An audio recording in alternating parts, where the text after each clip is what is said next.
John 12. Then Jesus, 6 days before the Passover, came to Bethany, where Lazarus was, which had been dead, whom he raised from the dead.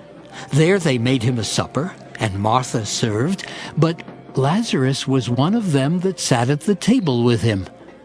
Then took Mary a pound of ointment of spikenard, very costly, and anointed the feet of Jesus, and wiped his feet with her hair. And the house was filled with the odor of the ointment. Then saith one of his disciples, Judas Iscariot, Simon's son, which should betray him, Why was not this ointment sold for 300 pence, and given to the poor?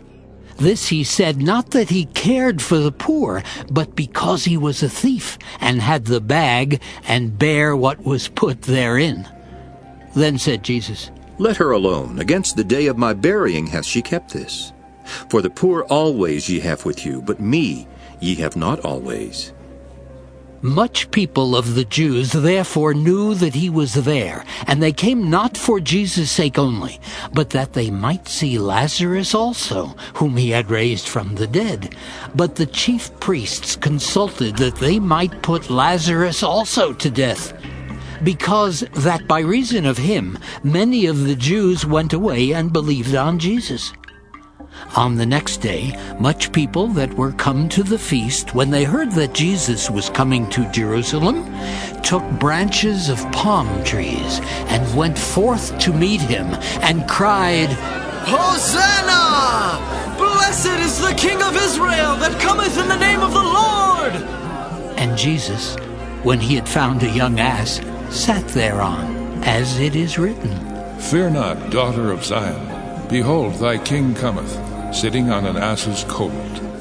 These things understood not his disciples at the first, but when Jesus was glorified, then remembered they that these things were written of him, and that they had done these things unto him.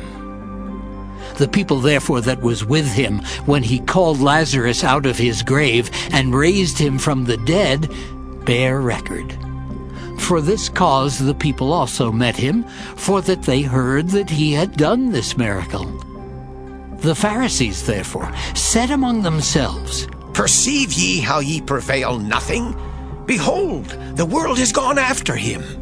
And there were certain Greeks among them that came up to worship at the feast. The same came therefore to Philip, which was of Bethsaida of Galilee, and desired him, saying, Sir, we would see Jesus.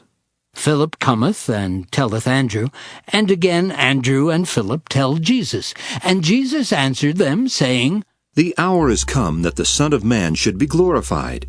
Verily, verily, I say unto you, except a corn of wheat fall into the ground and die, it abideth alone. But if it die, it bringeth forth much fruit. He that loveth his life shall lose it, and he that hateth his life in this world shall keep it unto life eternal. If any man serve me, let him follow me, and where I am there shall also my servant be. If any man serve me, him will my Father honor. Now is my soul troubled, and what shall I say? Father, save me from this hour? But for this cause came I unto this hour.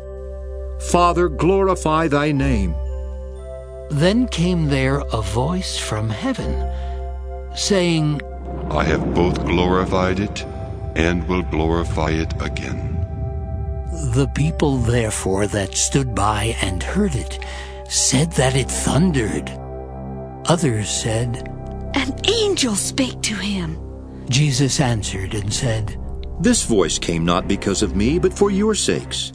Now is the judgment of this world. Now shall the prince of this world be cast out. And I, if I be lifted up from the earth, will draw all men unto me. This he said, signifying what death he should die. The people answered him, We have heard out of the law that Christ abideth forever. And how sayest thou, the Son of Man must be lifted up? Who is this Son of Man? Then Jesus said unto them, Yet a little while is the light with you. Walk while ye have the light, lest darkness come upon you. For he that walketh in darkness knoweth not whither he goeth.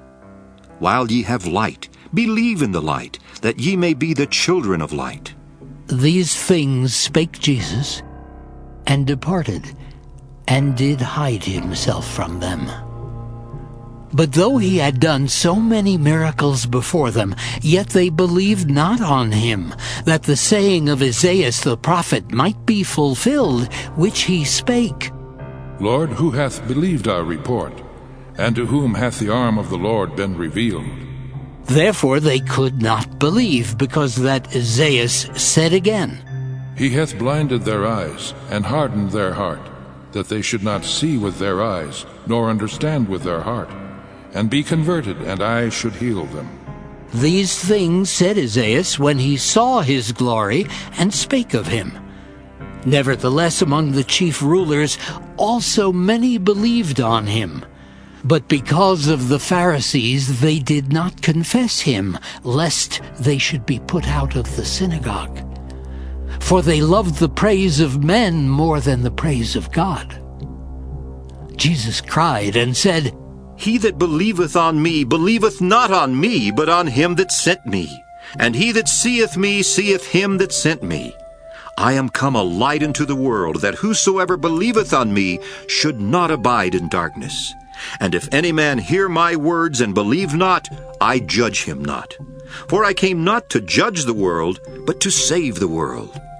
He that rejecteth me and receiveth not my words hath one that judgeth him. The word that I have spoken, the same shall judge him in the last day. For I have not spoken of myself, but the Father which sent me. He gave me a commandment what I should say and what I should speak. And I know that his commandment is life everlasting.